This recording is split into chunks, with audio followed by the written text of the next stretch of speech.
Class 12th। आज हम करेंगे आपका चैप्टर 3 माइक्रो इकोनॉमिक्स में उत्पादन लागत, इसके बहुविकल्पीय प्रश्न। क्वेश्चन नंबर 1 है, अर्थशास्त्र में उत्पादन का क्या अर्थ है?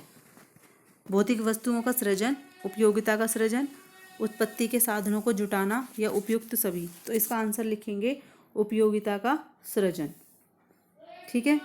नेक्स्ट है, निम्नलिखित में कौन उत्पादक नहीं है? निम्नलिखित में कौन उत्पादक नहीं है? भिखारी, दर्जी, व्यापारी या अध्यापक। तो भिखारी जो है उत्पादक नहीं है, तो इसका आंसर हो जाएगा हमारा भिखारी। आर्थिक उपयोगिता का सृजन ही उत्पादन है। यह परिभाषा किसने दी है? ब्राउन ने, एली ने, कीन्स ने या एच स्मिथ ने। तो यह परिभाषा दी है आपकी एली ने। वस्तु के मूल्य में वृद्धि करना ही उत्पादन है। यह परिभाषा किसने दी है?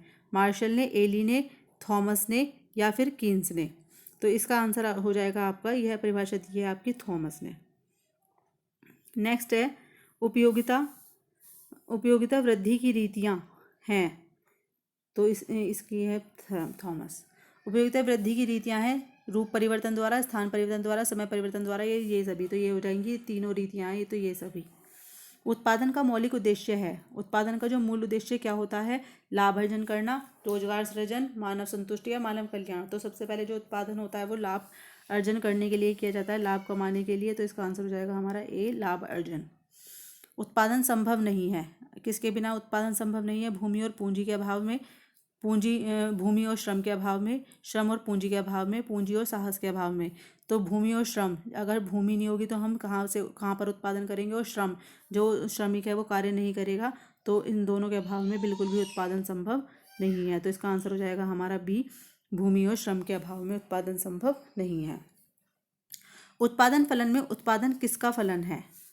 तो उत्पत्ति के साधनों का, कीमत का, कुल व्यय का या उपयुक्त सभी का। तो उत्पत्ति के साधनों का फलन है। तो इसका आंसर हमारा हो जाएगा ए इसका आंसर है। आगे चलते हैं। क्वेश्चन नंबर 9 है, उत्पादन फलन को व्यक्त करता है। उत्पादन फलन को कौन व्यक्त करता है? तो ये हमारा करता है QX = FABCD। तो इसका आंसर हो जाएगा हमारा ऑप्शन नंबर बी। अल्पकालीन उत्पादन फलन की व्याख्या निम्नलिखित में से किस नियम के द्वारा की जाती है? तो अल्पकालीन उत्पादन फलन की व्याख्या परिवर्तनशील अनुपातों के नियम द्वारा की जाती है। तो इसका आंसर हो जाएगा हमारा ऑप्शन बी। दीर्घकालीन उत्पादन फलन का संबंध निम्न में से किससे है? पैमाने के प्रतिफल नियम से, उत्पत्ति वृद्धि नियम से, उपयोगिता ह्रास नियम से, उपयुक्त सभी से। तो पैमाने के प्रतिफल नियम से इसका संबंध होता है। अल्पकालीन उत्पादन फलन में साधनों का बदलता है। क्या बदलता है? अनुपात, पैमाना, दोनों या उपयुक्त में से कोई नहीं। तो इसका आंसर हो जाएगा हमारा अनुपात, उनका अनुपात बदलता रहता है। पैमाने का विचार क्या है? अति अल्पकालीन है, दीर्घकालीन है, समय से संबंधित नहीं है। तो यह है दीर्घकालीन, है ऑप्शन नंबर सी। अल्पकालीन उत्पादन प्रक्रिया में निम्नलिखित में से कौन से साधन होते हैं? स्थिर साधन, परिवर्तनशील साधन, दोनों प्रकार के साधन या निम्नलिखित में से कोई नहीं। तो दोनों प्रकार के साधन होते हैं, स्थिर साधन भी और परिवर्तनशील साधन भी। स्थिर साधन जैसे कि भूमि है, हमारा भूमि स्थिर रहती है, वो उसे कहीं ले जाया नहीं जा सकता। और परिवर्तनशील साधन है जैसे हमारा श्रम है, पूंजी है, साहस है, ये हम इसे एक स्थान से दूसरे स्थान पर ले जा सकते हैं।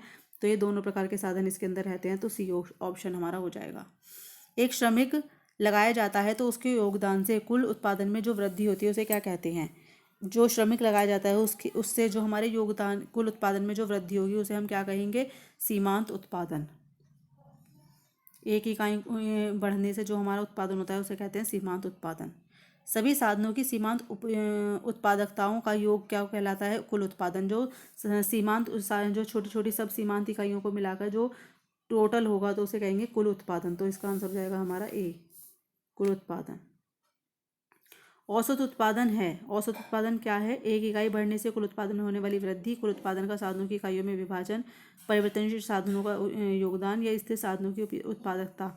तो इसका आंसर हो जाएगा हमारा कुल उत्पादन का साधनों की इकाइयों में विभाजन। इसका आंसर हो जाएगा हमारा ऑप्शन नंबर बी।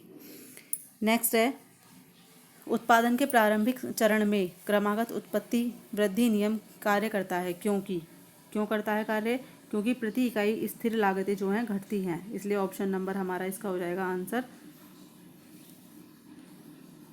ए। ठीक है। आगे, क्रमागत उत्पत्ति ह्रास नियम में निम्न में से किसका ह्रास होता है?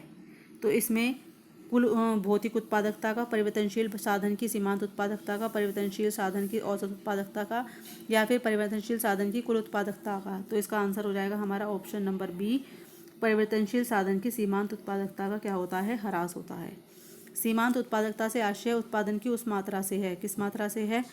कुल उत्पादन में परिवर्तनशील साधन से प्राप्त आय, उत्पादन के अंतिम साधन को लगाने से प्राप्त कुल उत्पादन, किसी एक साधन की मात्रा बढ़ाने से कुल उत्पादन में वृद्धि, या उपयुक्त में से कोई नहीं।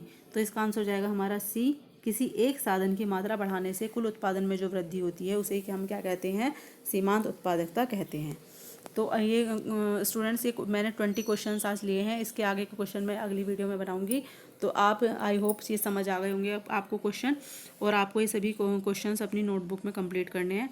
तो अगर कोई भी क्वेरीज है तो मुझे कमेंट बॉक्स में कमेंट कर सकते हैं। Thank you.